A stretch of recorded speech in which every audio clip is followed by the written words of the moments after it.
E aí, galerinha, tudo bem com vocês? Passando aqui para poder a gente responder algumas questões do material didático e assim, consequentemente, finalizar esse volume número 1 do 7º ano, tá bom? Solicito que vocês peguem a página 128 do material didático de vocês, volume número 1, página 128, questão 17. Leia este texto para responder o que é proposto. Chegaram, chovia naquele dia, não sabiam exatamente por que o visitaram. O homem não acreditou e, para dizer a verdade, não gostou. O fato é que lá estavam e nada mais podia ser feito. Aí vem na questão 17, letra A. É possível saber quem chegou? Explique levando em consideração a classificação do sujeito. Bom, mediante a classificação do sujeito, nós temos um sujeito indeterminado. Por quê? Chegaram. Eles ou elas chegaram. Nós não detemos dessa precisão de saber quem foi que chegou. Desta forma, nós temos um sujeito indeterminado, certo? Aí a pergunta é possível saber quem chegou? Não, nós não sabemos se foram eles ou se foram elas.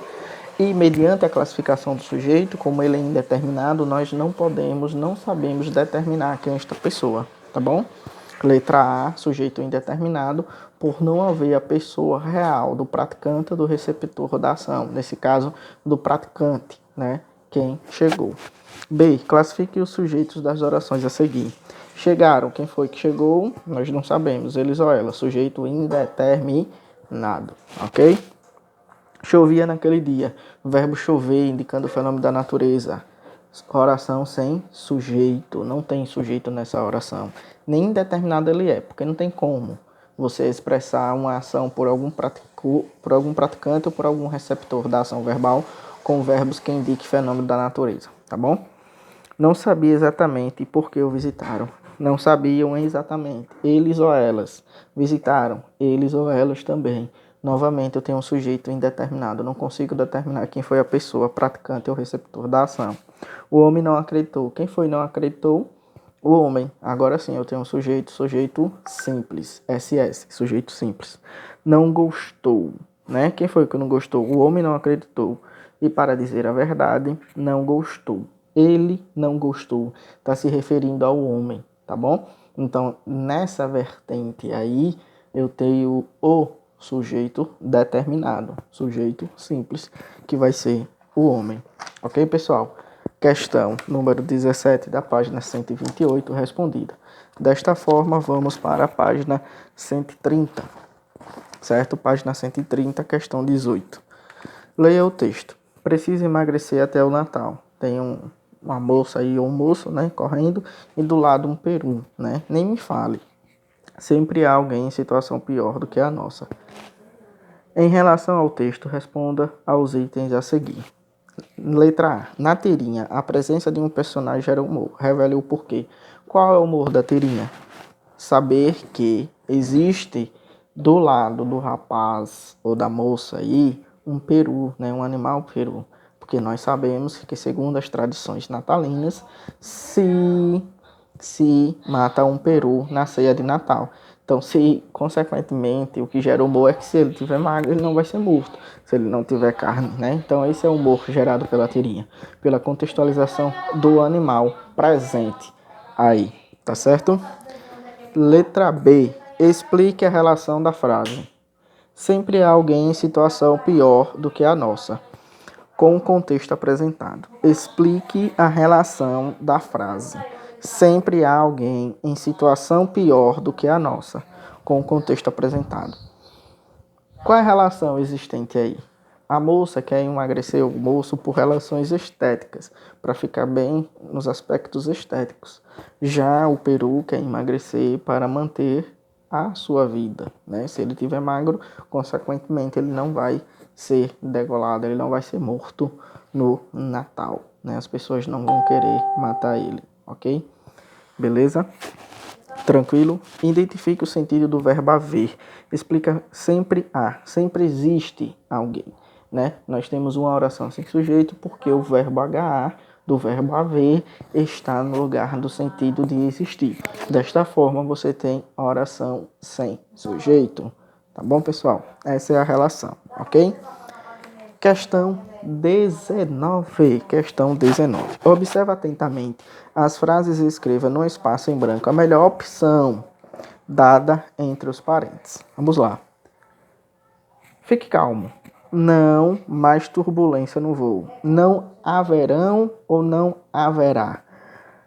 O que é que não vai haver mais? Turbulências. Certo? Turbulências. Desta forma, se você, presta atenção, se você neste contexto colocar o verbo haver com sentido pessoal, que turbulência é o seu sujeito, você utilizará haverão. Se você colocar ele como um verbo impessoal, você coloca ele no singular, tá bom? Perante o contexto, você pode colocar haverão turbulências. Haverão o quê? Turbulências. Desta forma, você transforma turbulências em sujeito da oração. Se você não quiser colocar e não quiser transparecer que turbulências é o sujeito da oração, você coloca o verbo haverá no lugar do sentido de existirão.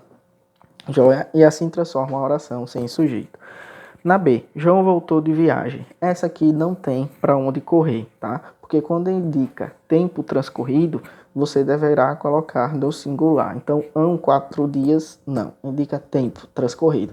Então, nessa aqui não tem para onde correr. Você deverá utilizar o HA no singular, porque perante o contexto gramatical normativo, permeia sobre a característica de uma oração sem sujeito. Tempo transcorrido, ok? Muitas baratas aqui quando me mudei. Havia, novamente.